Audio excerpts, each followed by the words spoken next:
Bata pa lang ay naulila na ako sa aking mga magulang. Naaksidente raw kasi ang aming ama. Samantalang ang aming ina ay nagkasakit ng malubha hanggang sa ito ay mamatay. Tatlo kaming magkakapatid at ako ang panganay. Simula na kami maulila ay pinagtigitigisahan kaming kupkupin ng aming mga kamag-anakan. Kung kaya't hindi kami nagkasama-samang lumaki ng aking mga kapatid. Kahit naman ganon, ay alam namin sa isa't isa na magkakapatid kami. Dahil may mga pagkakataon rin na nagkakasama kami sa tuwing dumadalo sila kila lolo't lola. Doon kasi ko napunta simula nang magdesisyon silang kupkupin kami. Para naman daw may kasama ang aming tiyuhin. Matandang binata kasi ito at wala na yatang plano pang mag-asawa. At sa edad niyang 45 years old, ay ayaw na daw niya muling manligaw.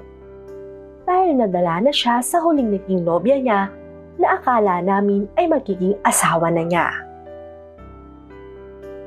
Pagkatapos kasi nitong ibigay ang lahat sa babaeng mahal niya, ay niloko lang siya nito.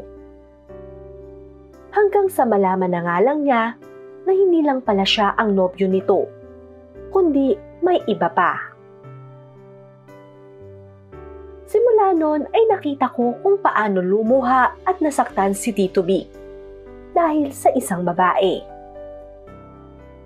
Marahil ay iyon na rin siguro ang naging dahilan kung bakit ayaw na nitong muling sumubok pang umibig.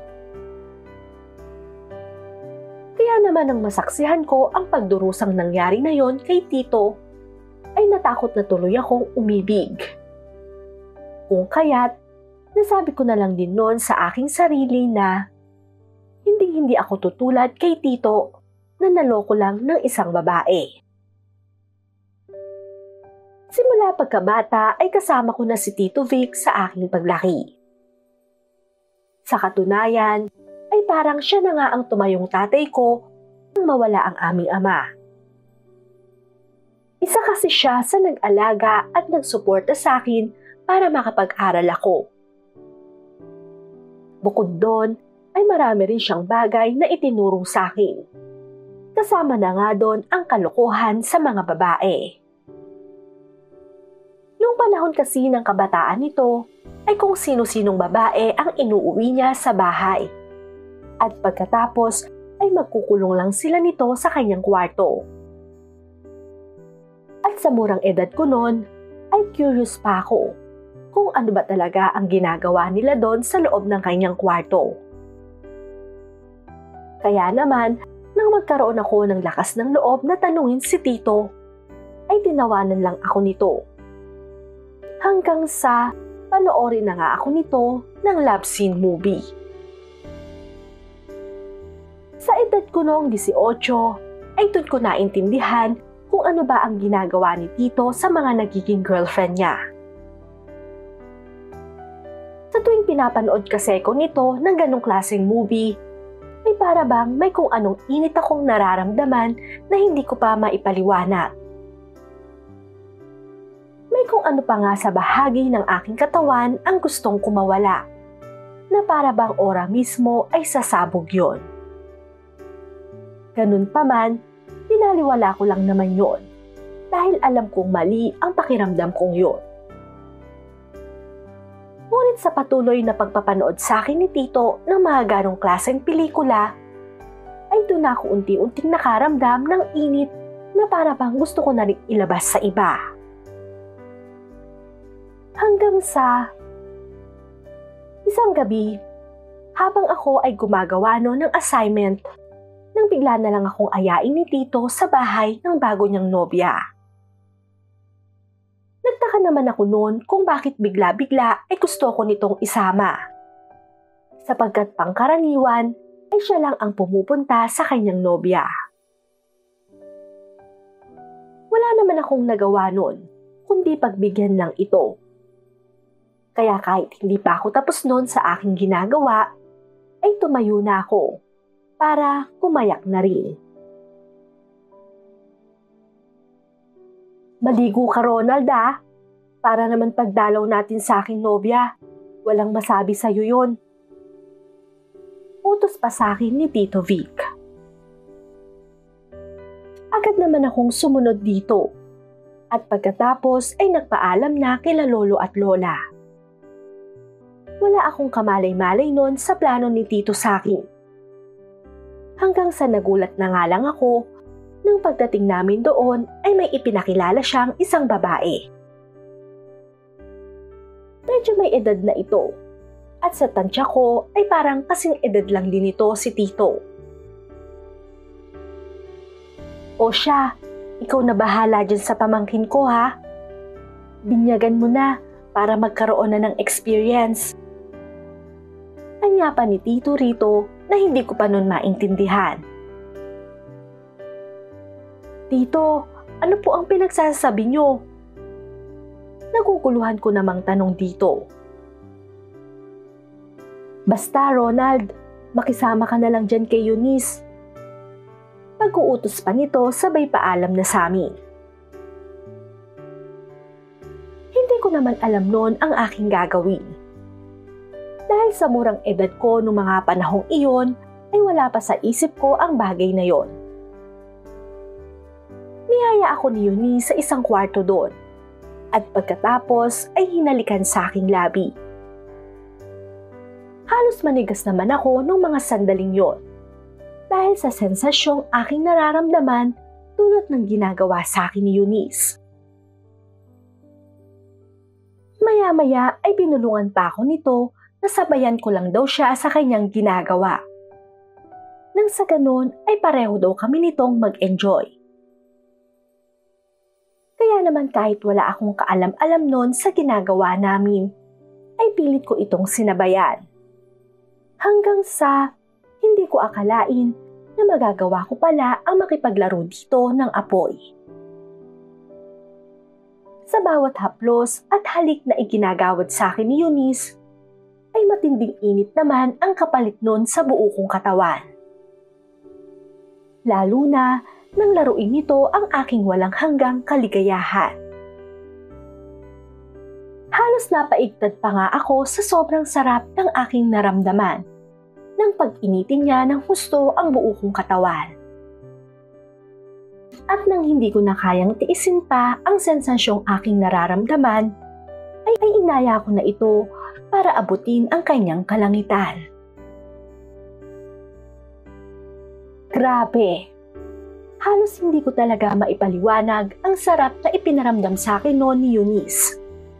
At masasabi ko na nga lang na ganun pala talaga kasarap ang makipaglaro ng apoy.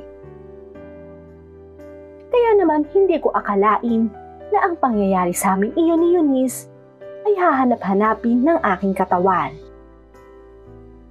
Hanggang sa naudyukan na nga rin ako na manligaw na rin ng babae. Para kapag naging nobya ko na ito, ay may maaaya na rin ako para makipaglaro ng apoy sa akin. Gwapo, matipuno at matangkad. Yan lang naman ang katangian ko. Kaya hindi ako masyadong nahihirapan na mapasagot ang mga babaeng nililigawan ko. Dahil sa itinuro sa akin ni Tito Vic, ay naging katulad ako nitong babaero. At sa pagtungtong ko sa edad na 25, ay masasabi kong naparami na rin ang naging girlfriend ko. Subalit nang magkasakit sila lolo at lola, ay binago ko na ang gawi kong iyon.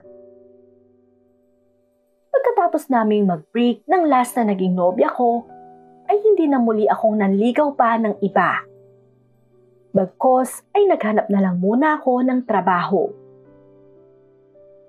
Kailangan ko na rin kasing magseryoso sa buhay para matulungan si Tito Vic sa mga pangailangan namin sa bahay, lalo na sa mga pambili ng gamot nila lolo at lola.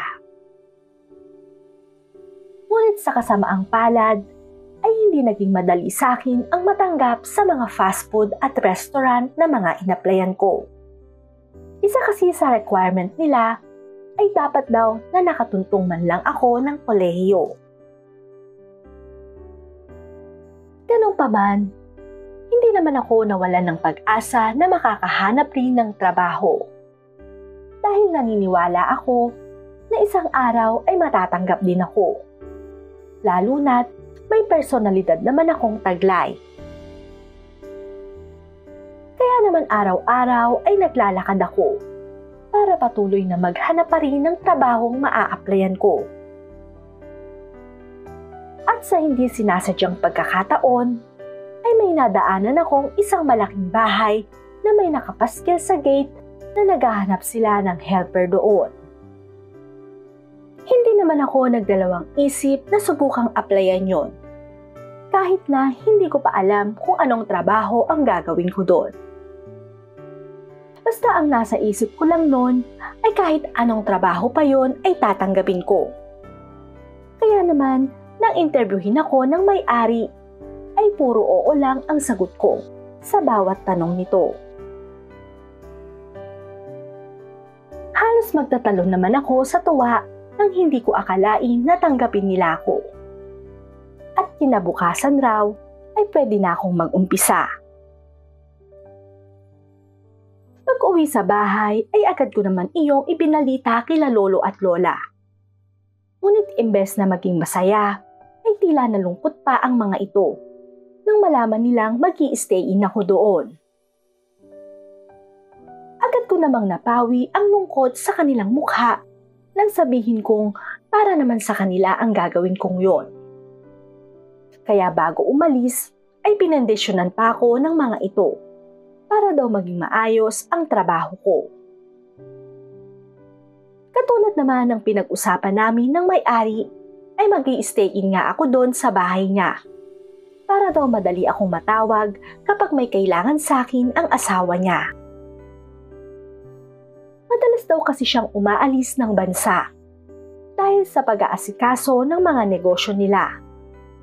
Kung kaya't kailangan daw na mabantayan ko ang asawa niya.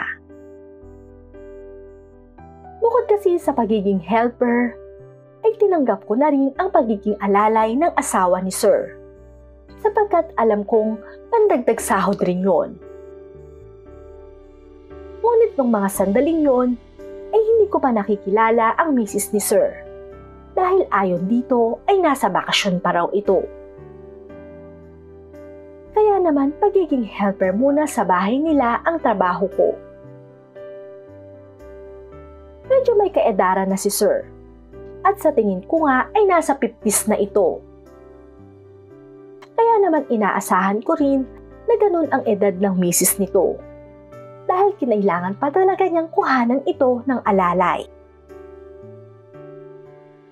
Subalit nang ipakilala sa akin ni Sir ang kanyang kabiyak, ay halos hindi talaga ako makapaniwala.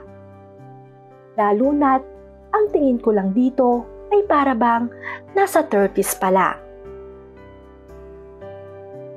Oh sweetheart, siya nga pala si Ronald, ang bago nating helper dito. Pwede mo rin siyang isama kapag nag-shopping ka, para naman may tagapagbitbit ka ng bibilhin mo. Anya ni Sir sa asawa. Mabuti naman at kumuha ka na ng mga gagawa ng mga sira dito sa bahay. Kung hindi pa ako umalis, hindi mo pa ako pagbibigyan. Tugon naman ng misis nito. Pasensya ka na sweetheart. Alam mo namang busy ako palagi, kaya hindi ko maharap yon. Pero ibinilin ko na kay Ronald ang lahat ng gagawin niya rito. Uwi ka pa ni Sir. Pagkatapos naman noon ay nagpaalam na sa akin ang mga ito dahil may importante pa raw silang pupuntahang mag-asawa. Hinabili naman muna nila ako sa matandang katulong doon para ituro ang mga dapat kong gawin. Akala ko nga nung una ay simple lang ang mga trabaho ko doon. Ngunit hindi ko naman akalain na halos lahat pala ng trabahong panlalaki doon ay aking gagawin. Hardinero, car wash, boy, at marami pang iba ang naging trabaho ko sa bahay na yon na talaga namang hindi ko inaasahan. Ngunit Ngunit nung mga panahon na yon, ay hindi naman ako makapagreklamo o makaalis. Dahil alam kong kailangan nila lolo ng pambili ng kanilang gamot. Kaya naman kahit nahihirapan, ay nagtiyaga lang ako. Hanggang sa hindi ko rin akalain na madadagdagan pa pala ang trabaho ko doon. Sa pananatili ko sa bahay nila sir, ay naging saksi ako sa madalas na pag-alis niya ng bansa. At sa bawat pag-alis nito, ay ramdam ko ang pangungulila ng kanyang asawa. Dahil madalas ay nakikita ko itong umiinom ng alak. Sa tuwing nakikita ko naman siyang mag-isang umiinom, ay para bang gusto ko itong damayan. Ngunit hindi ko naman alam kung sa paanong paraan. Natatakot kasi ko itong lapitan dahil baka magalit lang ito sa akin. Subalit nang makarinig na ako ng tila ingay mula sa kanilang kwarto, ay doon ako nag-alala para dito. Kaya naman, lakas loob ko na itong kinatok. Ma'am, ayos lang po ba kayo? May pag-aalalang tanong ko rito. Wala naman akong narinig na anumang sagot mula sa loob. Kung kaya't, naisipan kong hayaan na lang ito. Pero nang aalis na sana ako, ay siya namang pagbukas ng pinto nito. At nagulat na lang ako nang papasukin niya ako sa loob. Gusto mo ba ng extra money? Tanong nito sa akin. Siyempre naman po, ma'am. Kailangan ko nga po talaga ng pera para sa mga lola ko. Tugon ko naman dito. Pwes, kung ganun, bibigyan kita ng pera. Basta mapapaligaya mo lang ako ngayong gabi. Anya naman ito. Naguluhan naman ako sa sinabi niyang yon. Kung kaya't napakunot na lang ang noo ko. Subalit nang klaruhin nito ang ibig niyang sabihin, ay napamaang na lang ako. Hanggang sa napapayag na rin ako nitong makipaglaro sa kanya ng apoy. Hindi ko nga alam noon na magagamit ko pala ang itinuro sa akin ni Tito. At ngayon ay pwede ko pa pala itong pagkakitaan. Kaya naman, sinimulan ko munang painitin si Madam sa pamamagitan ng paggawad ko ng halik sa kanya. Pagkatapos ay nilaro-laro ko ang kanyang kaligayahan. Nang tila naman, hindi na nito mapigilan pa ang init na hatid ng ginagawa ko sa kanya, at saka ko palang siya inaya na abutin na namin ang kanyang kalangitan. Mukha namang nagustuhan ni Ma'am ang ginawa ko sa kanya. Sa katunayan ay napapakapit pa nga ito ng mahigpit sa akin. Halos pawisan na nga kami pareho nang maghiwalay nito. At nang lumabas na ako ng kwarto niya, ay nakatulog na rin ito.